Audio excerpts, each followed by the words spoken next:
Bonsoir honorable. Bonsoir. La mise en place des exécutifs communaux a commencé depuis le 5 octobre prochain, conformément au communiqué du ministre de l'administration du territoire. Sauf que pour l'opposition, ce processus est déjà entassé de nombreuses irrégularités. Elle a fait une sortie hier, une sortie au cours de laquelle elle a d'ailleurs fustigé ce processus, mais aussi elle a appelé à une journée ville morte. Vous, en tant que membre du RPG Arc-en-Ciel, quelle analyse faites-vous d'abord de cette volonté de l'opposition de descendre à la rue? Écoutez, nous sommes dans un pays de droit où notre constitution nous permet de manifester. Donc l'opposition est dans son bon droit de manifester. Mais je crois que ces élections-là ont fait trop de débats.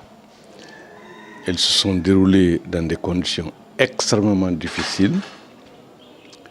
La majorité présidentielle ou le gouvernement a fait beaucoup d'efforts de compréhension. C'est ce qui explique d'ailleurs ce grand retard de la mise en place des maires.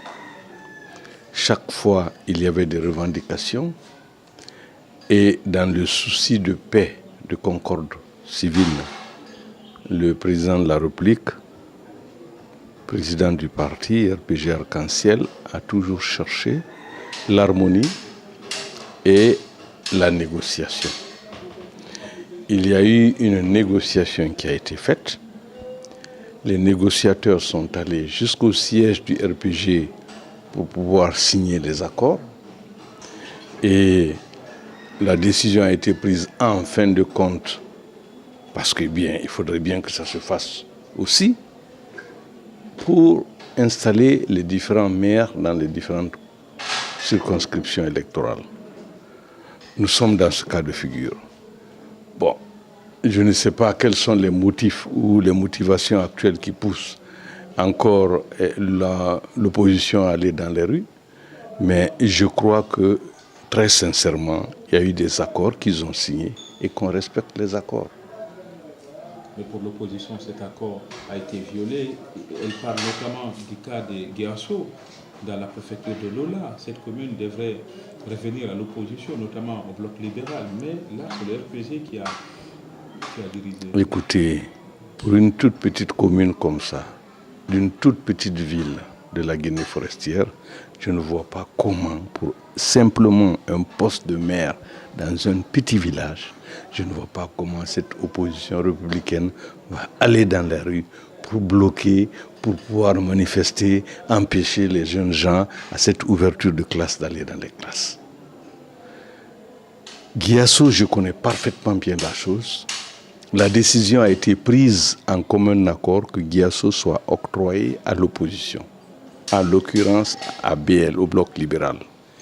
Mais il se trouve que les populations, unanimement, ont rejeté leur appartenance à l'opposition.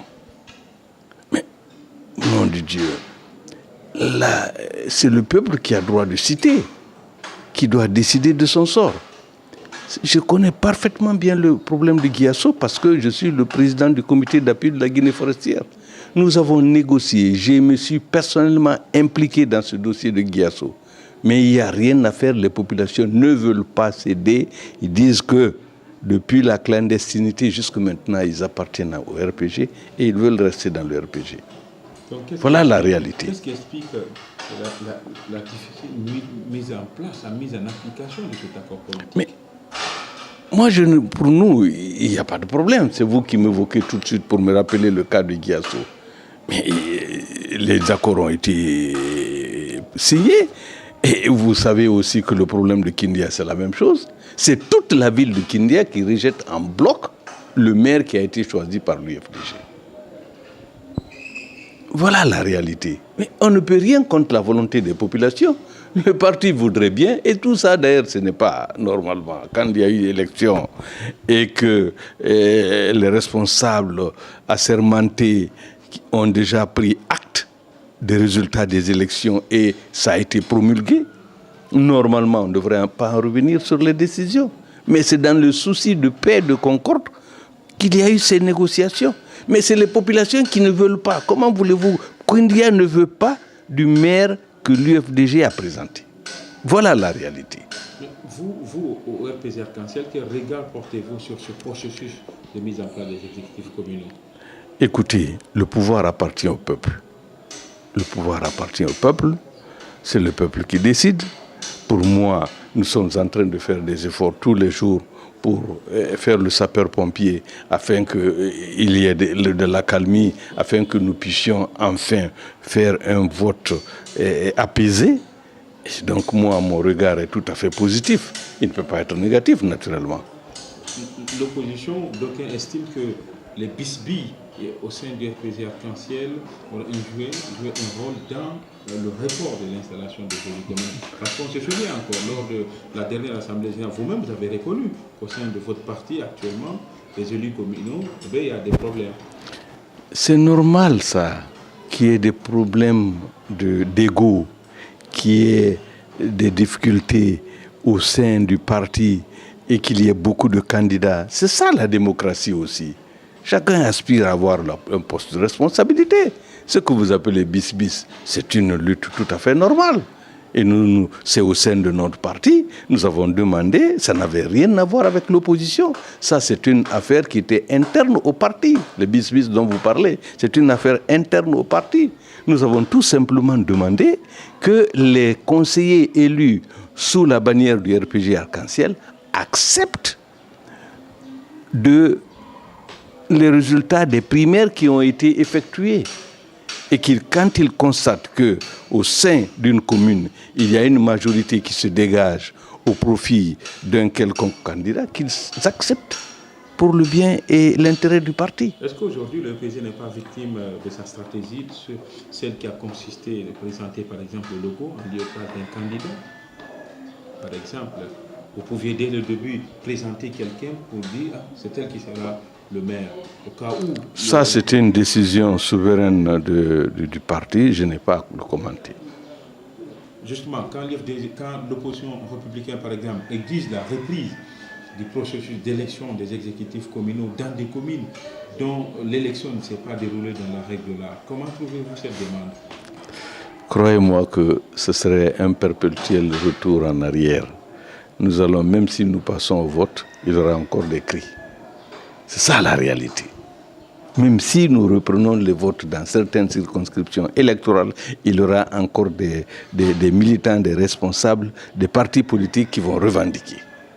Nous sommes en début de démocratie, donc c'est une réalité tangible. Vous êtes d'accord avec moi qu'il serait extrêmement difficile d'avoir l'unanimité autour d'un consensus. Donc pour vous, par exemple, à Dibreka, à Guercho, l'élection s'est déroulée dans la règle de l'art? Les élections se sont déroulées dans les règles. Les élections et la mise en place font deux. Oui, je vous ai dit qu'il y a eu des accords.